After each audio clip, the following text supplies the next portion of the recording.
Selamat siang pemirsa, bersama saya Agustina, hadir di sela-sela aktivitas Anda menyampaikan berita siang di investigasi TKP TV News, yang akan setia menemani Anda selama 15 menit ke depan.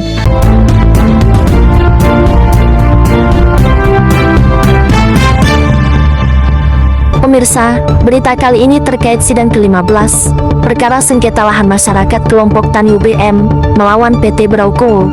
Sebagai tergugat, dengan agenda sidang hadirkan saksi persidangan dari pihak tergugat PT Brau Coal di Pengadilan Negeri Tanjung Redep Brau pada hari ini Rabu tanggal 2 Juli tahun 2025. Isu hadirkan 3 saksi dari pihak PT Brau Coal melalui kuasa hukumnya, namun yang hadir hanya 1 orang.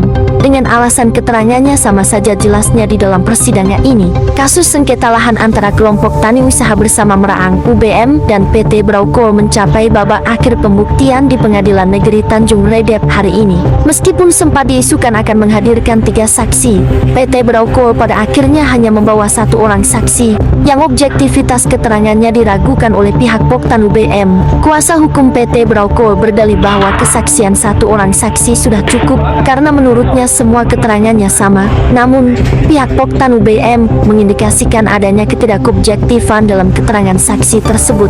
Sidang ini menandai berakhirnya agenda pembuktian saksi dari kedua belah pihak, sebelum nantinya dilanjutkan dengan agenda kesimpulan dan putusan majelis hakim. M. Rafiq, koordinator pengurus Poktan UBM, berencana membawa persoalan ini ke DPR RI dan Kementerian ESDM. Pasalnya M. Rafiq menduga adanya pemalsuan surat-surat yang diajukan sebagai bukti oleh pihak PT Brau Coal. Rencana saya mau ke DPR RI dan Kementerian ESDM untuk menyerahkan bukti terkait banyaknya bukti yang diserahkan PT Brau Coal yang diduga kuat palsu, sebab apabila ini dibiarkan, sama saja dengan melecehkan undang-undang dan aturan di negeri ini. Dirinya akan segera membawa berkas tersebut kepada para petinggi negara untuk meninjau ulang kasus ini, menegaskan pentingnya penegakan hukum demi menjaga kehormatan negara.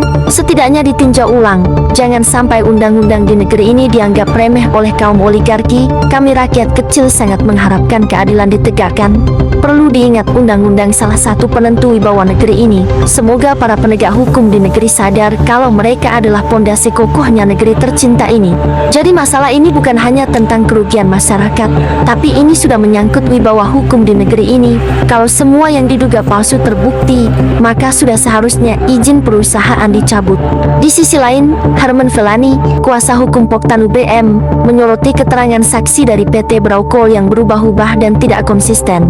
Herman Felani SH juga berharap kepada Majelis Hakim Pengadilan Negeri Tanjung Redep memberikan putusan yang seadil-adilnya dan mengembalikan hak-hak masyarakat yang selama ini diklaim dirampas paksa oleh PT Brau Coal. Saksi tersebut, yang dulunya bertugas di Dinas Pertanahan, mengakui bahwa pengecekan lokasi dilakukan atas permintaan Poktan UBM dan hasilnya menunjukkan sebagian lahan masuk kawasan budidaya kehutanan KBK dan kawasan budidaya non-kehutanan KBNK. Kesaksiannya bertolak belakang. Saksi mengaku tidak tahu soal pembebasan lahan, tapi kuasa hukum PTBC mengaku sudah dibebaskan. Ini jelas ada permainan, kata Herman Felani SH.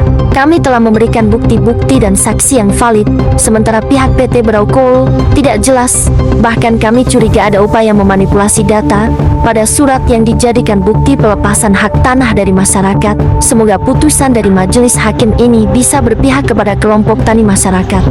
Pak Herman, terkait hasil sidang hari ini tadi apa aja? Oke, terima kasih sebelumnya. Oke, agenda hari ini adalah sidang dari saksi pihak tergugat.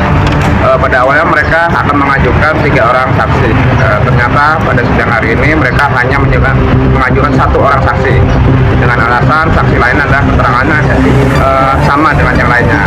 Jadi poinnya adalah kesaksian hari ini terkait masalah pengecekan dari pihak saksi. Dalam hal ini kapasitas dia adalah bagian dari badan pertanahan pada saat itu. Jadi saksi menerangkan bahwa pada saat melakukan pengecekan itu atas dasar permohonan dari pihak Poktan dan bersama dengan pemerintah desa dan provinsi setempat untuk melakukan pengecekan bahwa lahan itu hasil dari pengecekan dinyatakan bahwa mereka adalah sebagian menyatakan wilayah KBNK dan sebagian KBK.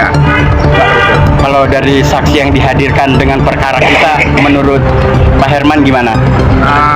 kesaksian sangat berbeda, artinya bertolak belakang.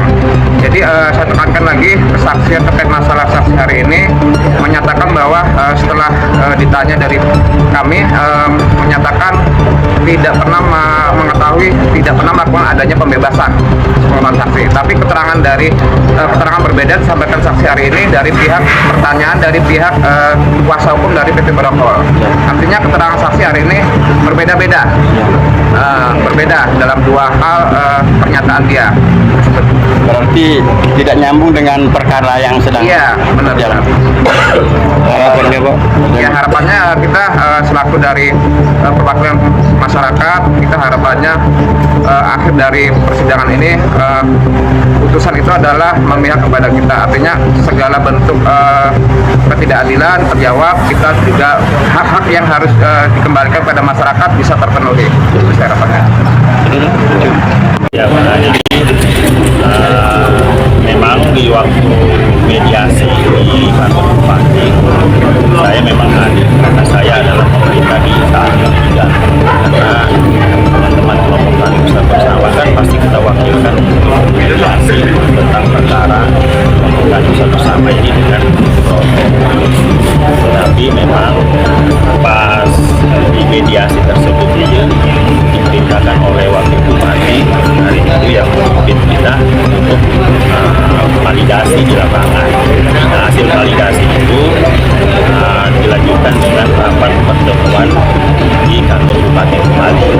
Nah, di dalamnya itu saya tidak ada namanya mendengar pencabutan dari dinas pertanahan karena saya tahu pas rapat hari itu Pak Narto itu sendiri langsung mengeluarkan surat pencabutan.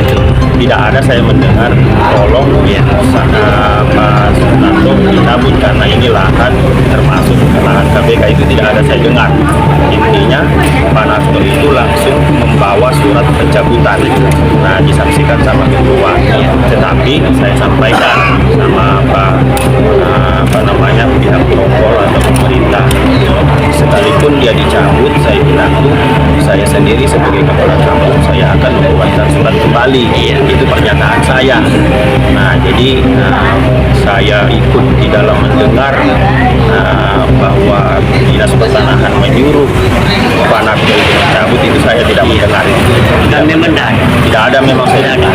Intinya kami diperintahkan, pertanahan diperintahkan validasi di lapangan.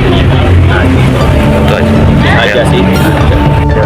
Jalan kami hanya ingin minta dari yang pihak, kenapa kita harus terus-terusan begini, berbondong-bondong seperti ini setelah berapa minggu tidak ada keputusan sama sekali. Yang saya inginkan keputusan dari pihak Brokol apa nih sampai saat ini.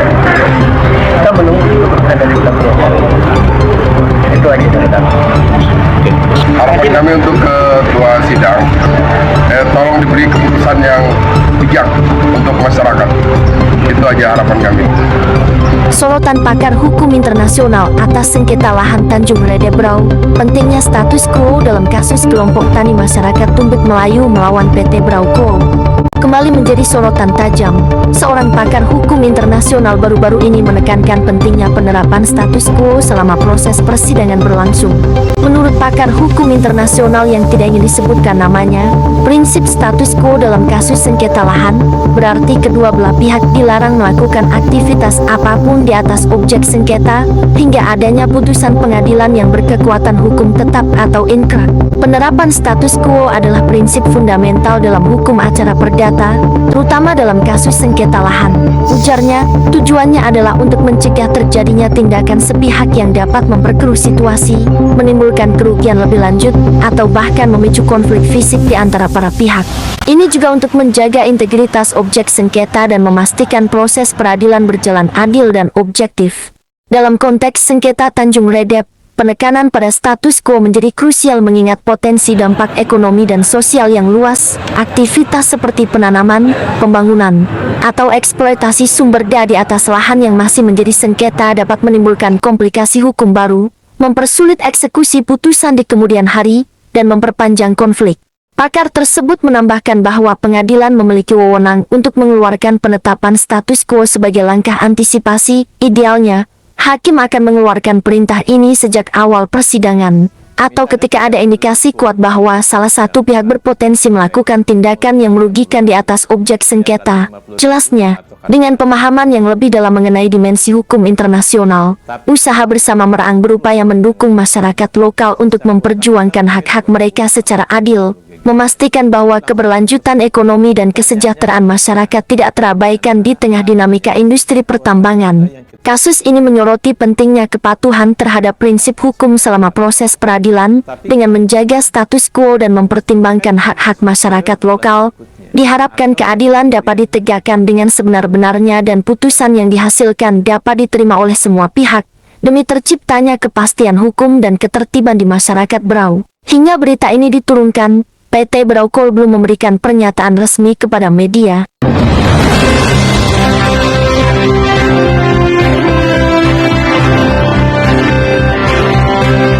Pemirsa, investigasi TKP TV News. Saya Agustina mewakili kerabat kerja izin undur diri dari hadapan Anda. Sampai jumpa pada berita berikutnya. Terima kasih sudah menonton.